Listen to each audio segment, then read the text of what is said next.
धम्मचक्र प्रवर्तनाचे कार्य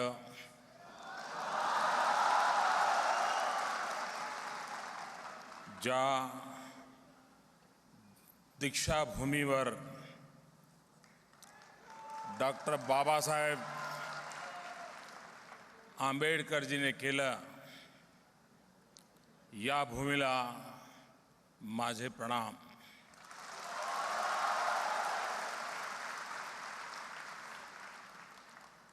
काशी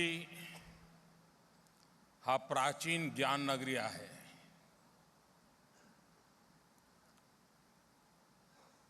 नागपूर बनू शकता का?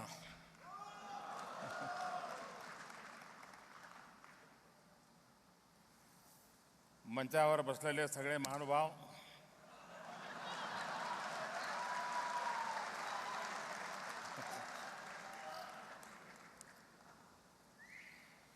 आज एक साथ इतनी बड़ी लंबी सूची है, सबके नाम बोल नहीं रहा हूं, काफी लोगों ने बोल दिया, आपको याद रह गए होंगे.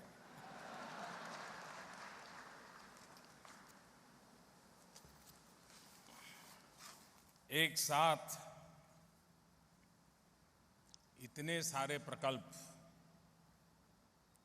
आज नागपुर की धरती से देश को समर्पित हो रहे हैं. आवाज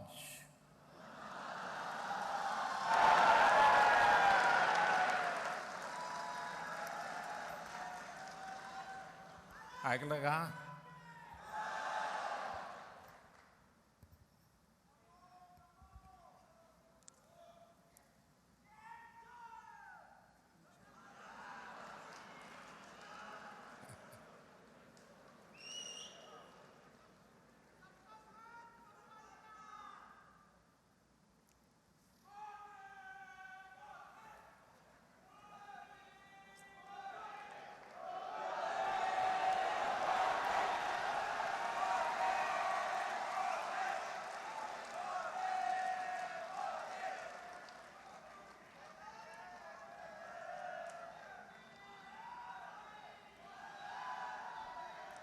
आज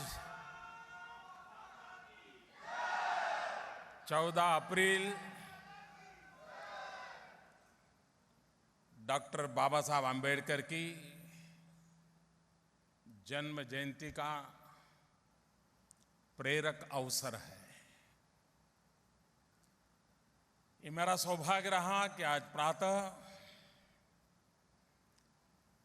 दीक्षा भूमि में जाकर के उस पवित्र धरती को नमन करने का अवसर मिला. एक नई ऊर्जा, नई प्रेरणा लेकर के मैं आपके बीच आया हूं.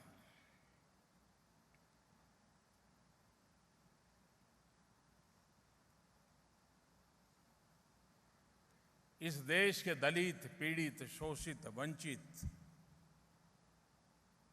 गांव, गरीब, किसान, हर किसी के जीवन में आजाद भारत में उनके सपनों का क्या होगा, उनकी आशा आकांक्षाओं का क्या होगा, क्या आजाद भारत में इन लोगों की भी कोई पूछ होगी कि नहीं होगी? इन सारे सवालों के जवाब भीमराव आंबेडकर जी ने संविधान के माध्यम से देशवासियों को दिए थे, गारंटी के रूप में दिए थे.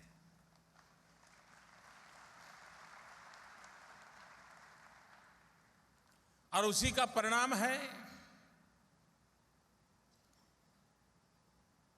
कि संवैधानिक व्यवस्थाओं के कारण आज देश के हर तबके के व्यक्ति को कुछ करने के लिए अवसर सुलभ है. और वही अवसर उसके सपनों को साकार करने के लिए उमंग और उत्साह के साथ जी जान से जुड़ने के लिए प्रेरित करते हैं।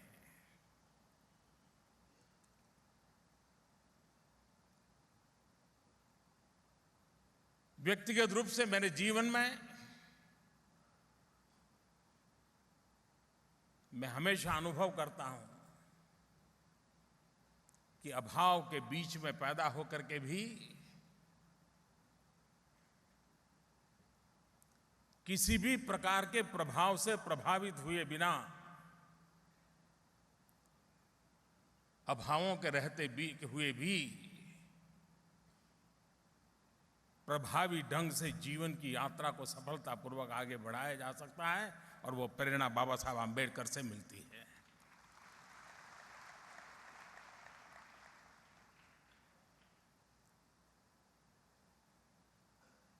अभाव का रोना नहीं रोना और प्रभाव से विचलित नहीं होना, ये संतुलित जीवन दबे कुचले हर किसी के लिए एक ताकत बन जाता है, और वो ताकत देने का काम बाबा साहब आम्बेडकर ने अपने जीवन से दिया है। कभी कभार व्यक्ति के जीवन में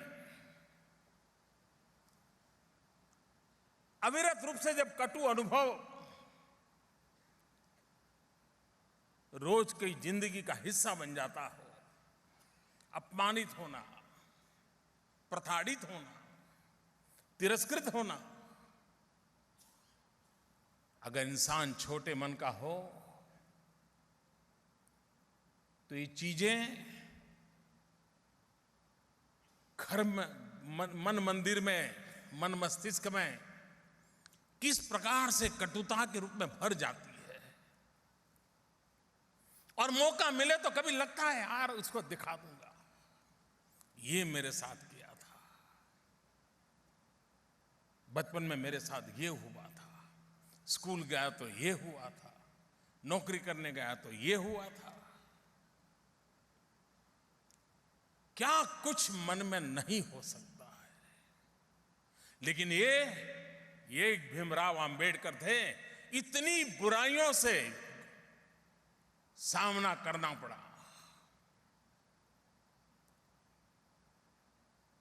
इतनी प्रताड़ना झेलनी पड़ी, लेकिन खुद के जीवन में जब मौका आया, रत्ती भर उस कटुता को बाहर आने नहीं दिया।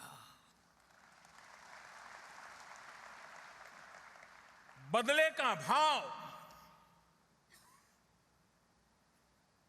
अंश भर भी न संविधान में कभी प्रकट हुआ, न कभी उनकी वाणी में प्रकट हुआ, न उनके कभी अधिकार क्षेत्र में प्रकट हुआ। व्यक्ति की ऊंचाई ऐसे समय कसौटी कसने के पर पता चलता है कि कैसा महानतम व्यक्तित्व होगा। हम शिव जी को जब उनकी महानता की चर्चा सुनते हैं तो कहते हैं जहर पी लिया था।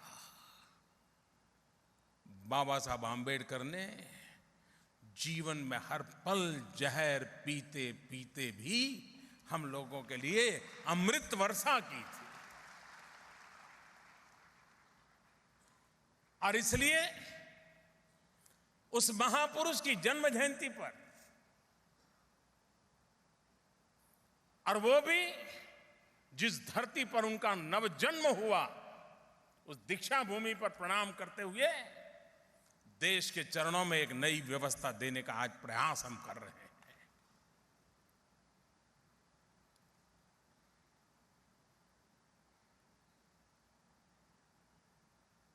आज अनेक योजनाओं का प्रारंभ हो रहा है, नए भवनों का प्रारंभ हो रहा है।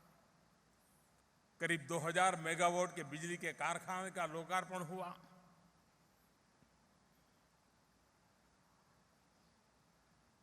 ऊर्जा वो जीवन का अटूट अंग बन गई है। विकास का कोई भी सपना ऊर्जा के अभाव में संभव नहीं होता है। और 21वीं सदी में ऊर्जा एक प्रकार से हर नागरिक का हक बन गया है। लिखित हो या न हो, बन चुका है।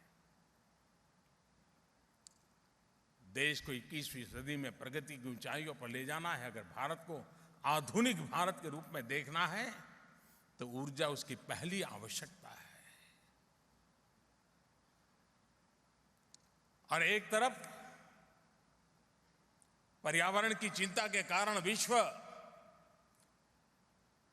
थर्मल पावर को चुनौती दे रहा है, तो दूसरी तरफ विकसित देशों के लिए वही एक सहारा होता है। वैश्विक स्तर पर इतने बड़े कॉन्फ्लिक्ट के बीच जब रास्ता निकालना है, तब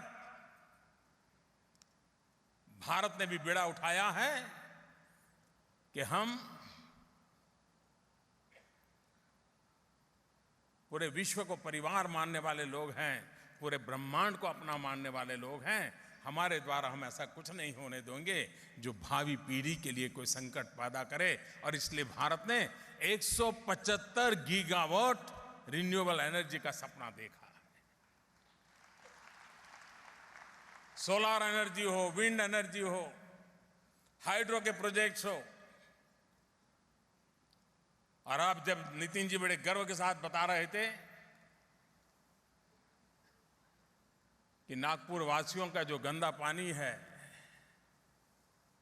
वो बिजली के उत्पादन में काम लाया जाता है, रिसाइकल किया जाता है, एक प्रकार से पर्यावरण के अनुकूल ये इनिशिएटिव है। मैं इसके लिए नागपुर को बधाई देता हूं। और देश के अन्य भागों में भी जीरो वेस्ट का कंसेप्ट धीरे धीरे पनप रहा है। आज यहां आवास निर्माण का भी एक बहुत बड़ा कार्यक्रम हाथ में लिया गया, उसका भी प्रारंभ हुआ है। 2022 आजादी के 75 साल हो रहे हैं। पल भर के लिए हम 75 साल के पहले की जिंदगी की जीने का प्रयास करके देखें। हम उस कल्पना विश्व में पहुंचे 1930, 40, 50 के पहले का कालखंड, जब देश के लिए लोग जान की बाजी लगा देते थे। हिंदुस्तान का तिरंगा फहराने के लिए फांसी के तख्त पर चढ़ जाते थे। मां भारती को गुलामी की जंजीरों से मुक्त कराने के लिए जवानी जेल में खपा देते थे, मृत्यु का आलिंगन करते थे। हंसते हंसते देश के लिए मर मिटने वालों की कतार कभी बंद नहीं हुई थी। इस देश के वीरों ने वो ताकत दिखाती थी कि फांसी के फंदे कभी कम पड़ जाते थे, लेकिन मरने वाले देश के लिए शहादत देने वालों की संख्या कभी कम नहीं हुआ करती थी। अनगिनत बलिदानों का परिणाम था कि भारत मां हमारी आजाद हुई है। लेकिन आजादी के दीवानों ने भी तो कुछ सपने देखे थे। उन्होंने भी भारत कैसा हो एक इरादा रखा था। उनको तो वो सौभाग्य मिला नहीं आजाद हिंदुस्तान में सांस लेने का। हमें सौभाग्य मिला नहीं उस आजादी के आंदोलन के लिए अपनी जिंदगी खपाने का। लेकिन हमें मौका मिला है, देश के लिए मरने का मौका न मिला, देश के लिए जीने का मौका मिला है।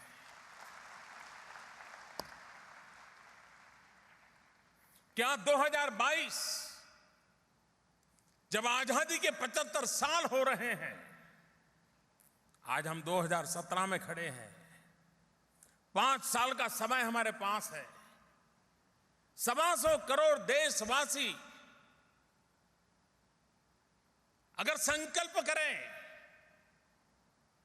कि जिन महापुरुषों ने आजादी के लिए जीवन लगा दिए, उनके सपनों का भारत बनाने के लिए मेरी तरफ से इतना योगदान होगा, मैं भी कुछ करके रहूंगा और संकल्प करके रहूंगा और सही दिशा में करके रहूंगा। मैं नहीं मानता हूं कि 2022 आते आते देश विश्व के सामने खड़े होने की ताकत के साथ खड़ा नहीं होगा, मुझे कोई आशंका नहीं। और उसमें एक सपना है हमारा, 2022 जब आजादी के 75 साल हो, तब मेरे देश के गरीब से गरीब का अपना घर हो।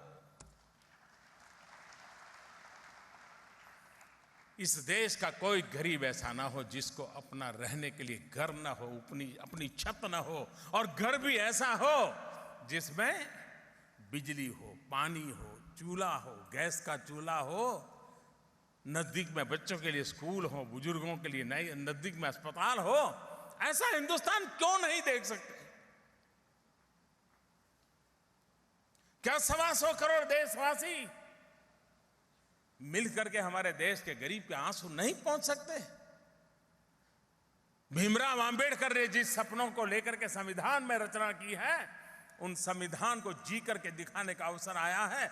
हम 2022 के लिए संकल्प करें, कुछ कर गुजरने का इरादा लेकर के चल पड़े। मैं मानता हूं कि सपना पूरा होगा। मैं महाराष्ट्र सरकार को बधाई देता हूं कि भारत सरकार की योजना के साथ महाराष्ट्र भी कदम से कदम मिलाकर के आगे बढ़ रहा है और बहुत बड़ी मात्रा में घर बनाने की दिशा में काम चल रहा है और उससे लोगों को रोजगार भी बहुत मिलने वाला है। गरीब को घर तो मिलेगा, लेकिन घर बनाने वालों को रोजगार भी मिलेगा। सीमेंट बनाने वालों को काम मिलेगा, लोहा बनाने वालों को काम मिलेगा, हर व्यक्ति को काम मिलेगा। एक प्रकार से रोजगार के सृजन की भी बड़ी संभावना, और हिंदुस्तान के हर कोने में अपने अपने तरीके से घर बनाने का बहुत बड़ा अभियान चल रहा है। आज उसका भी एक प्रारंभ करने का मुझे अवसर मिला। 21वीं सदी ज्ञान की सदी है। अब मानव इतिहास इस बात का गवाह है, जब जब मानव जात ज्ञान युग में रही है, तब तब हिंदुस्तान ने नेतृत्व किया है। 21वीं सदी ज्ञान का युग है। भारत को नेतृत्व देने का एक बहुत बड़ा अवसर है। आज यहां एक साथ IIT, IIM, एम्स, एक से बढ़कर एक, और यहां नए भवनों का निर्माण में ये सारी इंस्टीट्यूशंस चलेगी। महाराष्ट्र के और देश के नौजवानों को अपना भाग्य बनाने के लिए, आधुनिक भारत बनाने के लिए, अपनी योग्यता बढ़ाने के लिए इन संस्थानों के द्वारा अवसर मिलेगा। मेरी युवा पीढ़ी को बहुत बहुत शुभकामनाएं हैं। ये आज जब मैं उनको, मेरे देश की युवा पीढ़ी को ये अर्पित कर रहा हूं, मेरी उन सबको बहुत बहुत शुभकामनाएं हैं। आज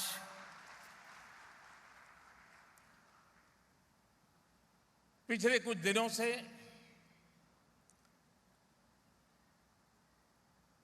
डिजिटल इंडिया की दिशा में हम काम कर रहे हैं और बहुत व्यापक रूप से काम कर रहे हैं। उसका एक फलक है डिजिधन, और मेरा मत है वो दिन दूर नहीं होगा, गरीब से गरीब व्यक्ति कहने लगेगा डिजिधन निजी धन। ये डिजिधन निजी धन, ये गरीब की आवाज बनने वाला है। मैंने देखा बड़े बड़े विद्वान विरोध करने के लिए ऐसा विरोध कर रहे थे कि मोदी जी अब कह रहे हैं कि कैशलेस सोसाइटी, ढिंकना फलाना न जाने। मैंने ऐसे भाषण सुने तो रात को फिर मुझे बड़ा व्यंग विनोद के लिए और कुछ करना नहीं पड़ता था। उनको याद कर लेता था तो मुझे बड़ा, मैं हैरान था, बड़े बड़े विद्वान लोग क्या बोल रहे थे। कम कैश, घर में भी आपने देखा होगा, धनी से धनी परिवार होगा, बेटा हॉस्टल में रहता होगा तो भी माँ बाप के बीच में चर्चा होती है, एक साथ ज्यादा पैसा मत भेजो, कहीं बेटे की आदत बिगड़ जाएगी। धनी से धनी परिवार भी, गरीब से गरीब परिवार भी, बेटा कहेगा माँ मुझे आज 5 रुपया दो, तो बाप समझाता है नहीं नहीं बेटा ऐसा करो 2 रुपया ले जाओ, 2 रुपये से चला लो। कम कैश ये जीवन में भी महत्व रखती है, हम परिवार में अनुभव करते आए हैं। सुखी से सुखी परिवार भी बंडल के बंडल बेटों को नहीं देते हैं, क्योंकि उनको मालूम है इससे क्या क्या होता है, अच्छा कम होता है, बुरा ज्यादा होता है। जो व्यक्ति के जीवन में है वही समाज के जीवन में होता है, वही राष्ट्र के जीवन में होता है, वही अर्थव्यवस्था के जीवन में भी होता है। ये सीधी सीधी सरल समझ को हमने व्यवहार में लाना चाहिए। कम कैश,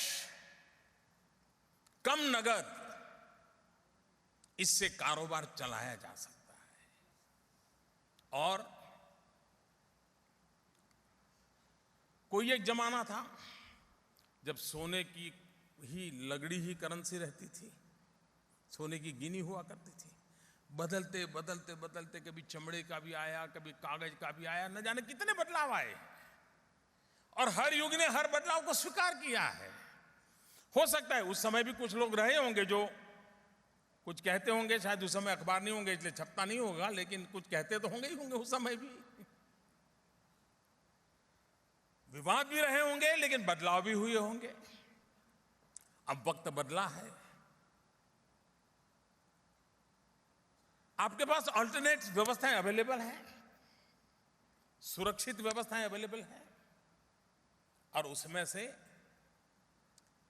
भीम ऐप, और मैं मानता हूं भारत के संविधान में सामान्य मानवी को हक देने का काम जिस तरीके से भीमराव अंबेडकर ने किया है, उसी तरीके से भीम ऐप अर्थव्यवस्था के महारथी के रूप में काम करने वाली है। ये मेरे शब्द लिख करके रखिए, कोई रोक नहीं पाएगा, ये होके रहने वाला है। आप हैरान हो गए, हिंदुस्तान जैसे देश में करेंसी छापना, छाप करके पहुंचाना, सुरक्षित पहुंचाना, अरबों खरबों रुपयों का खर्च होता है। अगर इन व्यवस्थाओं से पैसे बच जाए तो कितने गरीबों के घर बन जाए दोस्तों, कितनी बड़ी देश सेवा हो जाए। और ये सब संभव है इसलिए करना है, संभव ना होता तो नहीं करना। वो भी गुजारा करते थे पहले, वो व्यवस्था थी, जरूरी थी, करते थे। अगर कम कैश की दिशा में हम तय करें, आप देखिए बदलाव संभव है। मैं तो हैरान हूं, एक एक एटीएम की रक्षा के लिए 5-5 पुलिस वाले लगे रहते हैं। एक इंसान को सुरक्षा के लिए पुलिस देने में कभी दिक्कत होती है, एटीएम के लिए खड़ा रखना पड़ता है। अगर कम कैश का कारोबार हो जाए, आपका मोबाइल फोन ही आपका एटीएम बन जाएगा। और वक्त दूर नहीं है जब premises less and paperless banking ये जीवन का हिस्सा बनने वाला है। जब प्रीमाइसिस लेस पेपरलेस बैंकिंग जीवन का हिस्सा बनने वाला है, इसका मतलब हुआ कि आपका मोबाइल फोन ये सिर्फ आपका बटवा नहीं, आपका मोबाइल फोन आपकी अपनी बैंक बन जाएगा। टेक्नोलॉजिकल रिवॉल्यूशन आर्थिक जीवन का हिस्सा बन रहा है। और इसलिए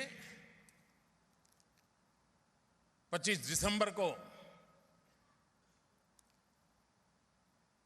जब ये डिजी धन योजना को लॉन्च किया गया था, जिस दिन लॉन्च किया था क्रिसमस की शुरुआत थी, हैप्पी क्रिसमस के साथ शुरू किया था। 100 दिन तक 100 शहरों में चला और आज उसकी पूर्णाहुति एक प्रकार से इधर 14 अप्रैल बाबा साहब आम्बेडकर की जन्म जयंती, भीम ऐप का सीधा संबंध, और दूसरी तरफ गुड फ्राइडे का दिन, क्रिसमस के दिन प्रारंभ किया था, हंसी खुशी के साथ शुरू किया था, यात्रा करते करते करते हम चल पड़े। आज कभी लोगों को लगता था कि जिसके पास मोबाइल फोन नहीं है क्या करेंगे। मैं पार्लियामेंट में बहुत भाषण, बड़े इंटरेस्टिंग भाषण है सबके, देश के पास स्मार्टफोन नहीं है, दिखना नहीं है, फलाना नहीं है। हमने उनको समझाया भाई 800-1000 रुपया वाला फीचर फोन से भी गाड़ी चलती है, लेकिन हम खैर जिसको समझना नहीं उसको कैसे समझाएंगे। लेकिन अब तो आपको मोबाइल फोन की आवश्यकता नहीं है। अब आप ये नहीं पूछोगे कि भाई क्या करेंगे, आपके पास अंगूठा तो है ना। एक जमाना था अनपढ़ होने की निशानी हुआ करती थी, युग कैसा बदल गया है, वही अंगूठा आपकी शक्ति का केंद्र बिंदु बनता जा रहा है।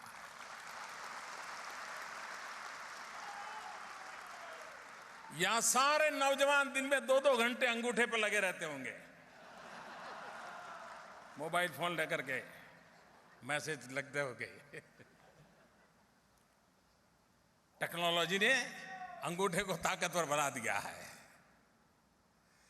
और इसलिए भीम आधार भारत गर्व कर सकता है। दुनिया के टेक्नोलॉजिकली एडवांस देश के पास भी ये व्यवस्था नहीं है जो हिंदुस्तान के पास है।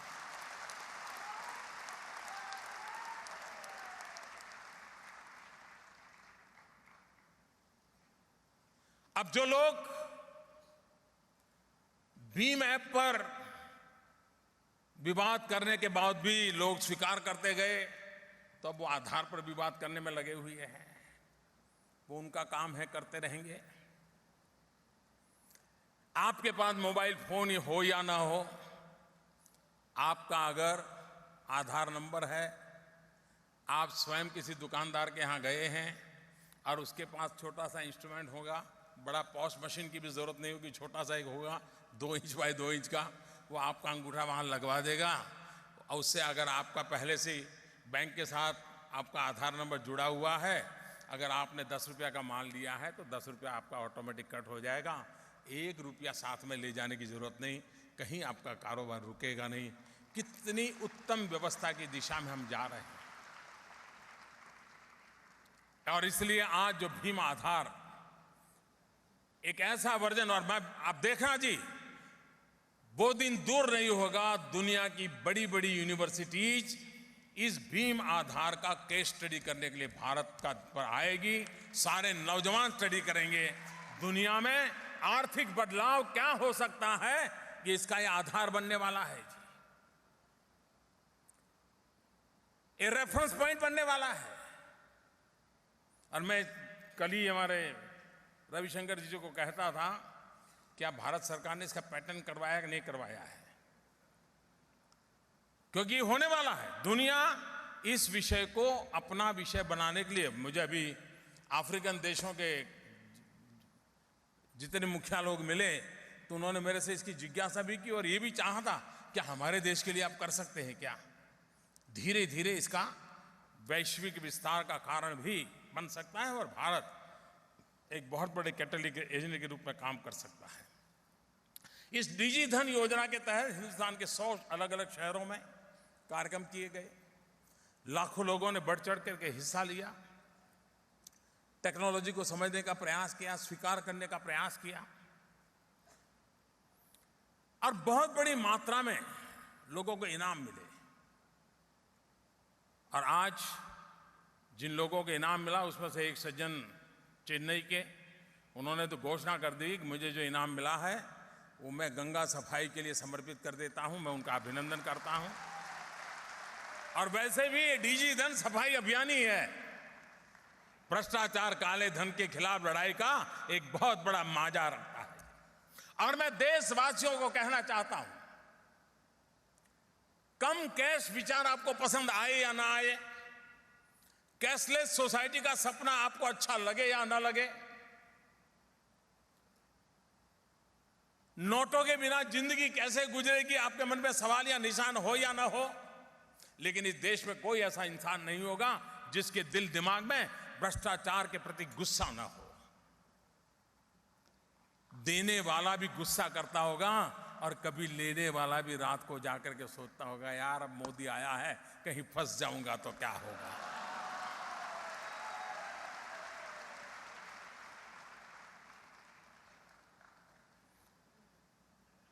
बहुत बुरा हुआ है, लेकिन आगे बुराई से बचने के लिए एक उत्तम साधन है।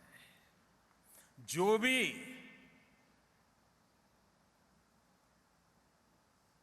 भीम आधार के सहारे आगे बढ़ना मदद करेंगे मेरी, वो एक प्रकार से भ्रष्टाचार और काले धन की लड़ाई लड़ने के सिपाही है मेरे लिए, बहुत बड़ी ताकत है मेरे देश की। और इसलिए मैं इसे निमंत्रित देता हूं नौजवानों को, और इसमें दो नई चीजें जोड़ी है इस बार। और अभी तो योजना ये है कि वो 14 अक्टूबर तक हम चलाएंगे। आज 14 अप्रैल है। 14 अक्टूबर इसलिए कि 14 अक्टूबर को बाबा साहब आम्बेडकर ने दीक्षा ली थी। वो बाबा साहब आम्बेडकर का दीक्षा का वो पवित्र अवसर था 14 अक्टूबर, और इसलिए आज 14 अप्रैल से 14 अक्टूबर तक एक विशेष योजना है। आज देखा होगा आपने, अच्छे परिवार के नौजवान भी, उनके दिमाग में भी है कि हम वैकेशन में कुछ न कुछ काम करें और खुद कमाई करें। धनी परिवार के बच्चे भी अपनी पहचान छुपा करके ऐसी जगह पे जाते हैं और ऐसे काम करते हैं, खुद को ट्रेन करना चाहते हैं। जिस सर्कल में वो पैदा हुए वहां वो मौका नहीं मिलता है। वो होटल में जाते हैं, बर्तन साफ करते हैं, चाय परोसते हैं, इस प्रकार से काम करते हैं। कई पेट्रोल पंप पे जाकर काम करते हैं। एक गर्व से जीने का आज नई पीढ़ी का दिमाग में ये चीजें आ रही है। पहले हम सुनते थे विदेश में नौजवान सब रात को जाकर के 2-2, 3-3 घंटे ऐसी मेहनत का काम करते हैं, टैक्सी चलाते हैं, डिकना करते हैं, फलाना करते हैं, उस कमाई करते हैं और फिर पढ़ते रहते हैं। आज हिंदुस्तान में ये चीज आई है, ऐसा नहीं है, हमारा ध्यान नहीं गया है। इस भीम आधार के तहत मैं इस वैकेशन में मैं मेरे देश के नौजवानों को निमंत्रित करता हूं। इसमें एक योजना है रेफरल की, यानी अगर आप किसी को भीम ऐप के संबंध में समझाएंगे, किसी मर्चेंट को समझाएंगे, किसी नागरिक को समझाएंगे, उसके मोबाइल पर भीम ऐप डाउनलोड करवाएंगे और आपकी प्रेरणा से वो 3 ट्रांजैक्शन करेगा। कभी 50 रुपए की चीज खरीदेगा, कभी 30 रुपए की खरीदेगा, कभी 100 रुपए की खरीदेगा। ये आपके द्वारा अगर हुआ है तो अगर आपने व्यक्ति को इसमें जोड़ा तो सरकार की तरफ से आपके खाते में 10 रुपया जमा हो जाएगा। अगर एक दिन में आप 20 लोगों को भी ये कर लें तो शाम को जेब में 200 रुपया आपके खाते में आ जाएगा। अगर वैकेशन के 3 महीना तय कर ले कि रोज 200 रुपया कमाना है, बताइए मेरे नौजवान साथियों, ये कोई मुश्किल काम है क्या आपके लिए? सामने से कुछ लेना देना नहीं, उसको सिर्फ सिखाना है, समझाना है। और जो व्यापारी अपने दुकान पर भीम ऐप को लागू करेगा, कारोबार उससे शुरू करेगा, तो उसको जो उसके मिनिमम जो रैंक होगा उतना करेगा तो उसको 25 रुपया मिलेगा, उसके खाते में 25 रुपया जमा होगा। यानी जिसको आप समझाना है उसको समझा सकते हैं कि देख मुझे तो 10 मिल रहा है लेकिन तेरे को 25 मिलने वाला है। और यह योजना 14 अक्टूबर तक चलेगी। बाबा साहब आंबेडकर का दीक्षा प्राप्त करने वाला दिवस था वो। 6 महीने हमारे पास है। हर नौजवान इस वेकेशन में 10,000 15,000 रुपए आराम से कमा सकता है। और आप भ्रष्टाचार के खिलाफ की लड़ाई जीतने के लिए मेरे सबसे बड़े मददगार बन जाएंगे। और इसलिए मैं आपको निमंत्रण देता हूं कि इस योजना में उसकी बारीकी जो लिखित होगी वही फाइनल। मैं समझाने के लिए थोड़ा प्लस माइनस बोल रहा हूं, लेकिन जब आप लिखित पढ़ेंगे तो पक्की योजना आपको समझ आ जाएगी। और मैं चाहता हूं, मैं देश के नौजवानों को चाहता हूं कि अब एग्जाम हो गई है, मोबाइल फोन उठाइए, इस व्यवस्था को समझिए और पर डे 20 लोग 25 लोग 30 लोग में लग जाइए। आप शाम को 200-300 रुपया कमा करके घर चले जाएंगे और पूरे वैकेशन में आप करेंगे। अगली साल के आपकी खर्च का, पढ़ाई का पॉकेट खर्च अपने आप निकल जाएगा। कभी गरीब माँ बाप के पास से 1 रुपया मांगने की जरूरत नहीं पड़ेगी। ये रिवॉल्यूशन लाने का प्रयास है।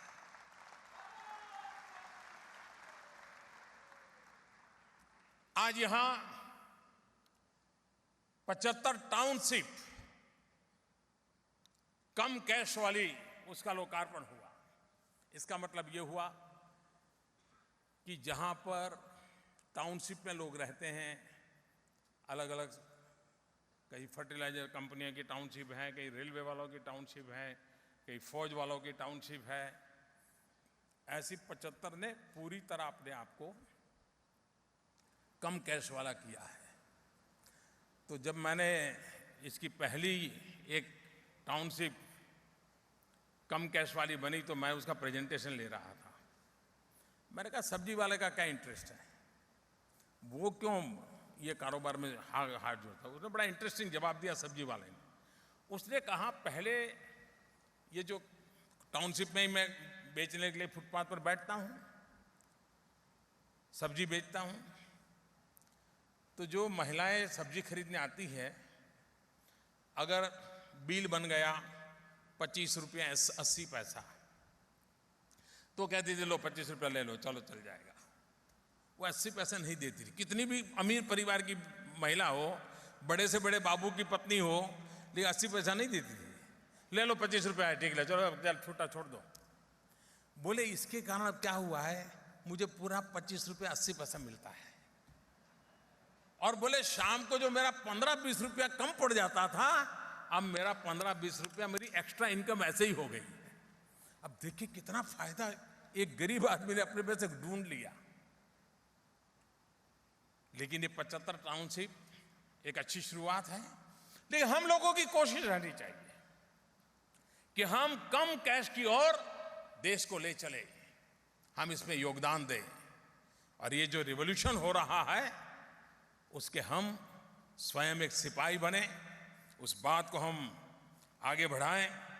मुझे विश्वास है कि आज जिन लोगों को इनाम मिला है, और इतने कार्यकाल में करीब 250 करोड़ रुपए से ज़्यादा इनाम मिले हैं, वे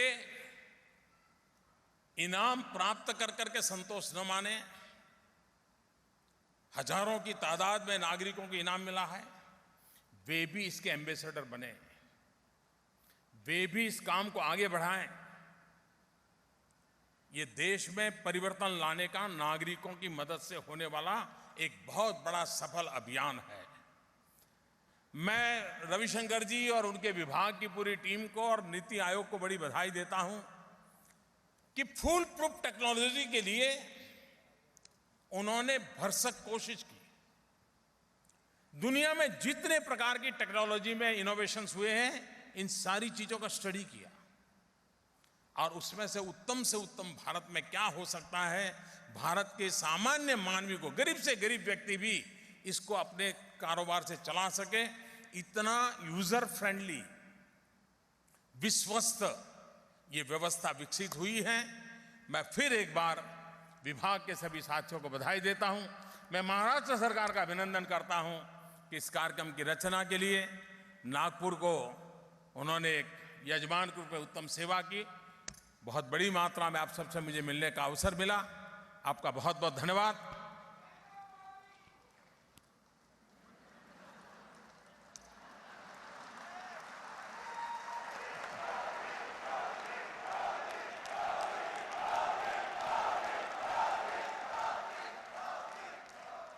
चले दोस्तों, बरात मग।